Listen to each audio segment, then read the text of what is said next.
Olá, querido estudante, tudo bem com você? Bem-vindo ao projeto Aprender Além da Escola, do Centro de Mídias e Tecnologias Educacionais da CEMED Manaus. Sou o professor Daniel e o meu sinal na comunidade surda. E o nosso objetivo nesta classe é viajar pela riqueza de conhecimentos que é a história da humanidade. Você sabe a importância do tempo e como ele é medido de forma diferente entre as sociedades? Os tipos de fontes históricas são muitos e são variados. Documentos textuais, vestígios arqueológicos, representações pictóricas e registros orais. Alguns exemplos de fontes: texto escrito, vídeos, fotos, áudios, resquícios de objetos históricos, quadros e etc. Como bem afirmava Cícero, a história é a mestra da vida. E hoje iremos estudar sobre a construção da ideia de modernidade e seus impactos na concepção de história, de conceito de modernidade e a ideia de mundo novo antes do mundo antigo. Então, vamos lá nessa nossa caminhada desafiadora? Antes de falar de modernidade, vamos relembrar um pouco sobre o período denominado Idade Média. Vamos de revisão? A Idade Média começou com a queda do Império Romano em 476 e encerrou em 1453, com a tomada de Constantinopla pelos turcos otomanos. Você percebe que essa divisão é europeia, não é? É o ponto de vista do observador da história, tratando os acontecimentos a partir de onde tais mudanças acontecem. O feudalismo foi o modo de vida, ordenamento sociopolítico e produção que caracterizou aquele período. Em termos históricos, o feudalismo foi dividido em Alta Idade Média, que durou entre os séculos V ao século X. Sua consolidação na Europa Ocidental, após a tomada e ocupação da cidade de Roma e a derrubada do Império Romano Ocidental pelos hunos liderados por Átila, no ano de 476. E é importante lembrar que na Europa Oriental, em vez da descentralização política feudal, como no Ocidente, o período foi marcado pela ascensão de dois grandes impérios, o bizantino, que era cristão, e o árabe, que era muçulmano. A Baixa Idade Média, que foi entre os séculos XI ao século XV, foi o apogeu e o início de uma lenta crise do feudalismo, que se estendeu até o século XVIII. E quais seriam as características do feudalismo? O feudalismo era caracterizado por uma sociedade estamental e imóvel determinada pelo nascimento, ou seja, você teria uma função que, de certo modo, era fixa dentro da sociedade, ou seja, você não mudaria dentro da sua classe. O clero era responsável por prezar pela espiritualidade da comunidade feudal. Na Europa medieval, essa representação cabia à Igreja Católica Apostólica Romana, enquanto lá na Europa Oriental era a responsabilidade da Igreja Ortodoxa. A nobreza era composta pelo rei e pelos nobres. Os servos, por sua vez, constituíam a maior parte da comunidade camponesa. Geralmente eram trabalhadores rurais. Outra parte era a plebe, que constituía a população encastelada em pequenos burgos. Os vassalos, que eram servos da nobreza, e soldados, que representavam os exércitos dos senhores feudais.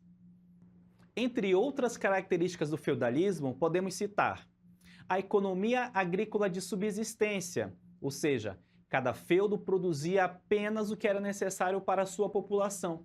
Eles não produziam para vender ou revender, era apenas o que a sua própria população necessitava. Existia um sistema de rotação trienal. Isso foi uma técnica de agricultura praticada na Idade Média. Consistia em dividir um campo de cultivo em 3 partes, utilizando-as para diferentes culturas de forma rotativa para melhor aproveitamento do solo e, consequentemente, maior produção. Funcionava assim. No primeiro ano, aquele primeiro campo estaria em descanso. O segundo campo trabalharia trigo. O terceiro campo, cevada. O que acontecia no segundo ano? O campo que tinha descansado no ano 1, no ano 2, ele seria trabalhado com trigo. E aquele campo que trabalhou trigo no primeiro ano vai trabalhar cevada no segundo. E o campo que trabalhou cevada no primeiro ano vai descansar. Quando for no terceiro ano, o campo que no ano anterior, o campo 1, trabalhou trigo, ele vai trabalhar agora a cevada. E no próximo ano, ele vai descansar e depois vai trabalhar trigo no próximo ano. E assim, o outro campo, que no ano anterior trabalhou cevada, vai descansar. E no próximo ano vai trabalhar trigo e depois cevada e assim sucessivamente. Dessa forma acontecia esse sistema de rotação trienal. E por fim, uma grande influência política da Igreja Católica foi uma das características do feudalismo. Ela determinava o que era certo e o que era errado nesse período. Com o crescente número de invasões bárbaras e o avanço dos árabes muçulmanos, a Igreja medieval era temerosa contra esses invasores. Por isso, buscou um novo sistema de governo, que deveria ser capaz de reunificar a Europa, ou de conseguir um novo chefe de Estado, que pudesse reavivar o Império Romano do Ocidente. Essa tentativa de unificação ainda esbarrava na falta de reis cristãos, pois as tribos que se instalavam na Europa eram, na sua maioria, pagãs, ou convertidas à heresia cristã do arianismo. E para fechar nossa revisão, vamos lembrar que os servos, ou seja, aquelas pessoas que estavam responsáveis por serem a base produtiva do mundo feudal, pagavam uma série de impostos. Observe aqui os impostos que os servos pagavam. Eram com esses impostos que os senhores feudais pagavam ao rei o tributo por suas terras e mantinham seus exércitos que garantiriam a segurança de todos os habitantes dos feudos, quer nos burgos, nos campos ou nas cidadelas. Vamos ver as obrigações pagas pelos servos aos senhores? A primeira, a corvéia, que ela era o trabalho gratuito dos serviços na agricultura, nas construções, como de pontes e fortificações. Ou seja, com o trabalho, gratuitamente, né? Ele não recebia pelo trabalho, mas era a forma de ter essa obrigação, né? De pagar isso ao seu senhor. O nome disso era corvéia. Outra obrigação era a banalidades, que era um tipo de imposto pago pela utilização da infraestrutura do feudo. Por exemplo, o moinho, o forno, o celeiro. O servo está usando o moinho, então pagava o imposto porque estava usando o moinho. O servo precisava guardar material no celeiro, então pagava o imposto por estar usando isso. Isso era banalidade. A talha era uma porcentagem, que quase sempre era a metade, que era entregue ao senhor pela produção no feudo. Ou seja, metade do que ele produzia, ele dava para o senhor. O nome disso era talha. A mão morta era um tipo de imposto pago pela morte do chefe da família, se caso continuassem utilizando as terras. Ou seja, o chefe da família morreu, né, o responsável, então eles tinham que pagar um imposto caso eles fossem continuar usando aquelas terras. O capitão era um imposto pago anualmente, individualmente, ao senhor feudal. Ou seja, cada um tinha que pagar um capitão. Lembrando que capitão vem de capta, que é cabeça. Então, por cabeça, esse imposto anual deveria ser pago. Os servos também eles eram obrigados a prestar serviço militar em caso de guerra e, além de dar hospitalidade ao seu senhor feudal. Agora sim, vamos entender o que é modernidade. Do ponto de vista histórico, modernidade refere-se à forma de organização social que surgiu com o final da Idade Média, com reforço a partir do século XVIII no Ocidente, com influência mundial. A modernidade ela está associada ainda às transformações nas instituições política, econômica e na vida cotidiana. Ela é resultado de vários movimentos revolucionários, por exemplo, das revoluções francesa e industrial, e apresenta marcas do desenvolvimento do capitalismo.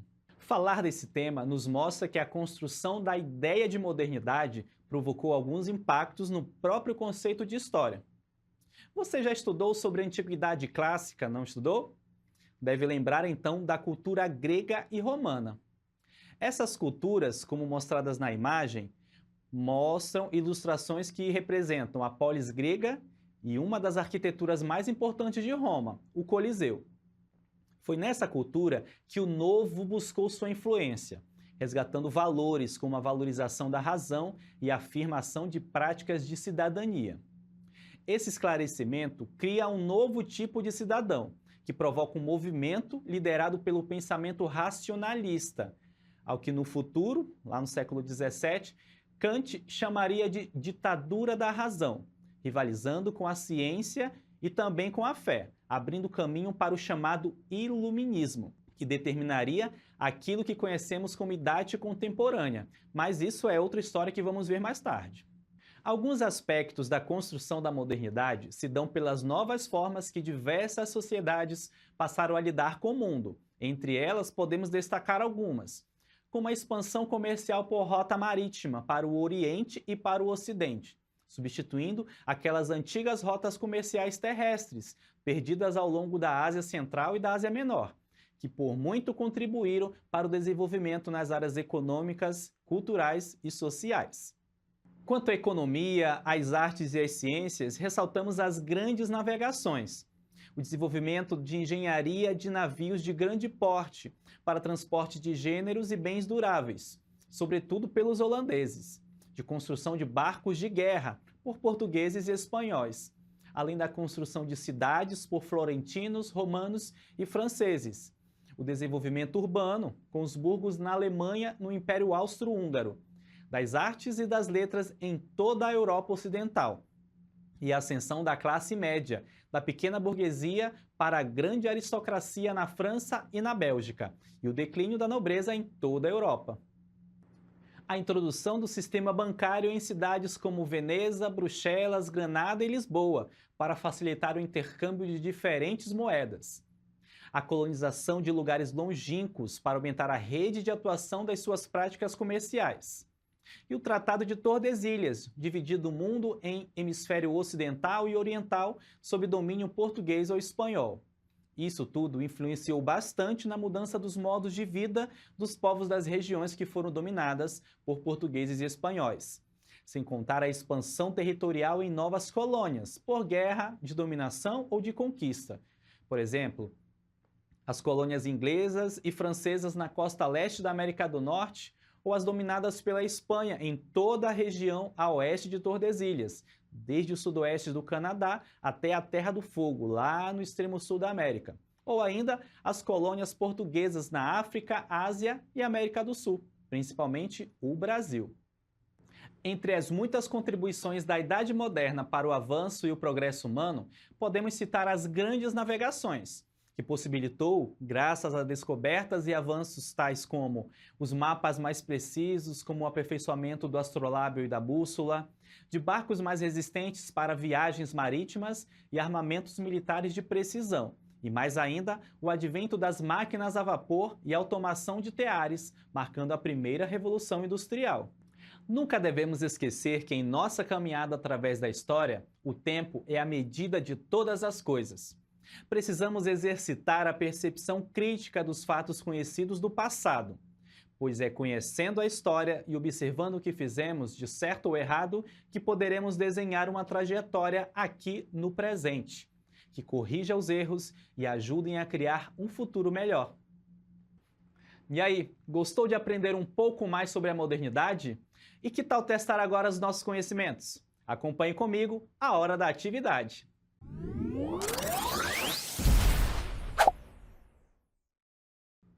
Atividade 1. São características do feudalismo, exceto alternativa A, sociedade estamental. Alternativa B, poder político descentralizado. Alternativa C, grande influência da Igreja Católica. Alternativa D, poder político centralizado. E aí? Você lembra? Com a nossa aula de hoje, essa resposta com certeza vai ser fácil de dar. Qual seria a resposta certa? A resposta correta é a alternativa D, poder político centralizado. Lembrando que no feudalismo, cada feudo tinha seu próprio senhor feudal, sendo o poder político descentralizado. Embora existisse a figura do rei, cada feudo era administrado pelo senhor feudal. Nas monarquias nacionais, como acontece ainda hoje em muitos países, o poder será centralizado na figura do rei. Em outras formas de governo, como o presidencialismo, o parlamentarismo, esse poder pode ser nacional, federativo, estadunidense ou municipalista, e ainda ser operado por um corpo de conselheiros. São formas diferentes de como esse poder é exercido, alguns centralizados, outros descentralizados, como de forma combinada de exercício de poder. Ou seja, a alternativa correta é a letra D, poder político centralizado, pois as outras são características do feudalismo, como a sociedade estamental, poder político descentralizado e a grande influência da Igreja Católica. Atividade 2. Acerca das outras características do feudalismo, podemos considerar correta. Alternativa A. A economia agrícola era de subsistência, ou seja, cada feudo produzia o que era possível para vender. Alternativa B. O sistema de rotação trienal foi uma técnica de agricultura que consistia em dividir um campo de cultivo em 3 partes, utilizando-as para diferentes culturas de forma rotativa, para melhor aproveitamento do solo e, consequentemente, maior produção. Alternativa C. Havia pouca influência política da Igreja Católica. Quem determinava o certo e o errado era a vontade do povo. Alternativa D. O crescente número de invasões bárbaras fez com que a Igreja medieval se unisse aos árabes muçulmanos e buscasse um novo sistema de governo capaz de reunificar a Europa e reavivar o Império Romano do Ocidente. A alternativa correta é a letra B. E por que as outras alternativas não estão corretas? Na letra A, porque a economia era de subsistência, ou seja, para sustento dos próprios agricultores, da própria região ali. Eles não faziam tudo o que era possível para vender, mas para o uso próprio. Na alternativa C, diz que havia pouca influência política da Igreja Católica, e quem determinava o certo e o errado era a vontade do povo. A alternativa é errada, pois a Igreja Católica ela exercia grande influência. Era ela que determinava, inclusive, quem tinha o merecimento para ser o rei. Na alternativa D, diz que o crescente número de invasões bárbaras fez com que a Igreja medieval se unisse aos árabes muçulmanos. Errado, pois a Igreja medieval ela temia o avanço dos árabes muçulmanos. Temendo, que eles invadissem as terras da Europa, eles estavam procurando um novo sistema de governo capaz de unificar e reavivar o Império Romano. Assim, promovia-se as guerras santas contra o islamismo. E isso fez com que a Igreja medieval reconhecesse como legítimo somente aquele rei batizado e consagrado ao catolicismo. Atividade 3. Assinale V para verdadeira e F para falsa acerca das afirmações abaixo. A expansão comercial por rota marítima foi substituída pelas rotas comerciais terrestres e contribuíram muito para o desenvolvimento nas áreas econômicas, culturais e sociais. E aí, essa afirmação ela está verdadeira ou falsa? Ela é falsa. Por quê? Porque a expansão comercial por rota marítima foi substituída pelas rotas comerciais terrestres? O contrário. A expansão comercial por rota terrestre foi substituída pelas novas rotas comerciais marítimas. E foi isso que contribuiu para o desenvolvimento das áreas econômicas, culturais e sociais. Por isso, essa afirmação é falsa. Vamos à próxima afirmação. A introdução do sistema bancário em cidades como Veneza, Bruxelas, Granada e Lisboa facilitou o intercâmbio de diferentes moedas. Essa afirmação ela é verdadeira.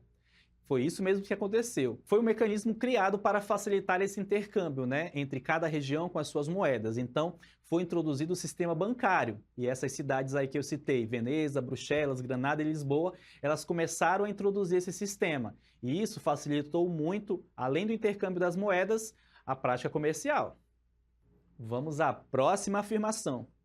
A colonização de lugares longínquos serviu para diminuir a rede de atuação das práticas comerciais.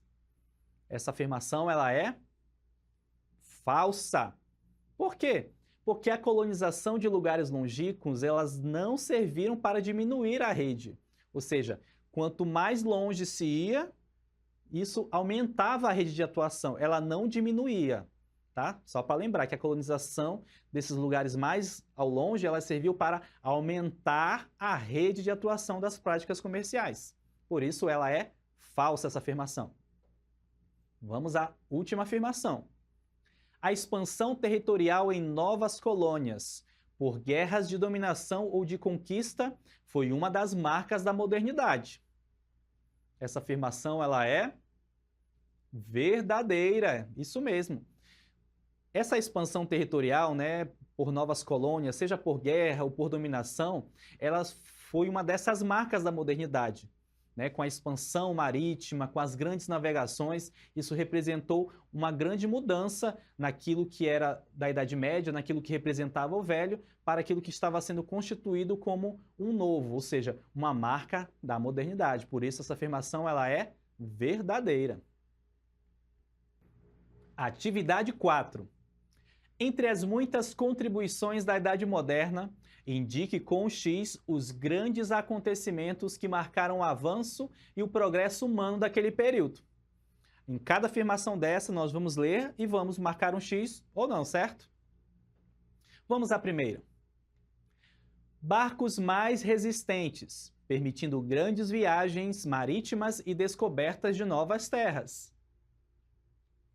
E aí, vamos marcar um X ou não? Sim, vamos marcar um X, pois essa afirmação ela está correta. Né? Começou-se a trabalhar com a engenharia de barcos, fazendo com que eles fossem mais resistentes, né? O que permitiu fazer as grandes viagens e descobrir novas terras. Por isso que surgiram as grandes navegações e a expansão marítimo-comercial também. Vamos à próxima afirmação. Avanços tecnológicos como trens, balões e automóveis. E aí, vamos marcar um X ou não nessa afirmação? Não vamos marcar não. Esses avanços tecnológicos, né, como trens, balões e automóveis, eles vieram um pouco depois. Os balões começaram a aparecer ali naquele período da Idade Moderna, mas os trens e automóveis, eles vieram um pouco depois já na Idade Contemporânea. Então, não vamos marcar um X. Próxima afirmação. Mapas mais precisos e o aperfeiçoamento do astrolábio e da bússola. E aí, vamos marcar um X ou não nessa? Sim, vamos marcar um X também, pois foi mais uma das contribuições desse período da Idade Moderna. Lembra daquela engenharia, né, que a gente falou em relação aos barcos? Também foi desenvolvido a questão dos mapas, o aperfeiçoamento dos instrumentos de navegação, como o astrolábio e a bússola. Os dois contribuíram muito para o avanço e progresso naquele período. Vamos à próxima afirmação. Armamentos militares de precisão, como a mísseis teleguiados e aviões de combate. Será que essas contribuições da Idade Moderna vamos marcar um X? Não, até porque não são contribuições da Idade Moderna. Mísseis teleguiados e aviões de combate são coisas do século XX, não são do período da Idade Moderna, tá? Então, vamos ficar sem marcar um X nessa afirmação aí. Então, vamos para a última afirmação. Advento das máquinas a vapor e automação de Teres, marcando a primeira revolução industrial. E aí, será que vamos marcar um X nessa afirmação? Sim, vamos marcar um X também. Foi nesse período que começaram a surgir as máquinas a vapor, a automação de Teres, e isso marcou o período da primeira revolução industrial. Muito bem. E aí, você acertou as questões? Se sim, está de parabéns. Caso tenha errado, vou te sugerir que refaça as atividades. Se for necessário, veja novamente esta aula. Agora, vamos lembrar um pouco do que vimos na aula de hoje? Chegou a hora da revisão.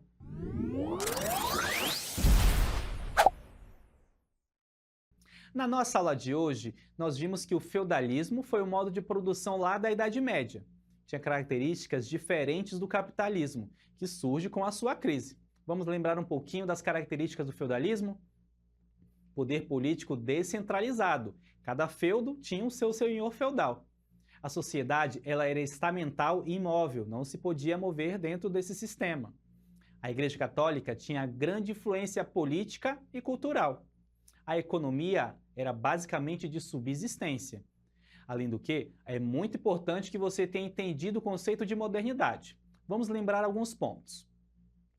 Do ponto de vista histórico, ela se refere à forma de organização social que surgiu com o final da Idade Média, com reforço a partir do século XVIII no Ocidente e que teve influência mundial. Está associada ainda às transformações nas instituições política, econômica e na vida cotidiana. Ela é resultante de vários movimentos revolucionários, como, por exemplo, as revoluções francesa e industrial, marcas do desenvolvimento do capitalismo. As conexões entre sociedades dominadas pelos europeus reforçou a visão eurocêntrica de mundo, gerando preconceito, racismo, discriminação e a intolerância dos povos conhecidos a partir da modernidade. Agora, vamos finalizar nossa aula acreditando que já podemos sair daqui sabendo tudo sobre o tema da modernidade e seus impactos sobre a sociedade moderna e atual. Foi um prazer estar com você. Um grande abraço. Tchau, tchau.